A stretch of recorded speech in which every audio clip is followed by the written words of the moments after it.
Idish yuvadigan gel ichib o'lib qolmasam bo'ldi. Всем привет, men qadrli любимчиklarim. Mana o'sha trendda bo'lgan baklashkada tayyorlasa bo'ladigan pankeklar qilib ko'rmoqchi bo'ldim va 1 litrli baklashka olib, uning ichiga tuxum chaqdim. Keyin tuxum tushmayapti. Bitta pasini bosib ezib qarasam, vuppa etib kirib ketib qoldi. O'zimcha ursammani.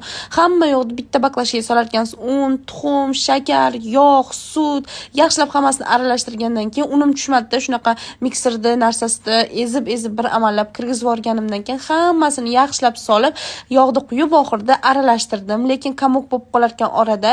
Bismillah deb skortkada qilmoqchi edim. Shunaqa figurasi har xil chiqdi, chunki skortkam qing'ir qiyshiq ekan. Qing'ir qiyshiq emas, o'rtasi dumolog'i sal ishib chiqqanligi uchun dumaloq bo'lib chiqmadi-da. Quysam har tomonga oqib ketaverdi. Qarasam o'xshamayapti. Asabim buzilib yeyishni boshladim-da. Vafli pishiradigan idishimni olib shunga qo'ydim.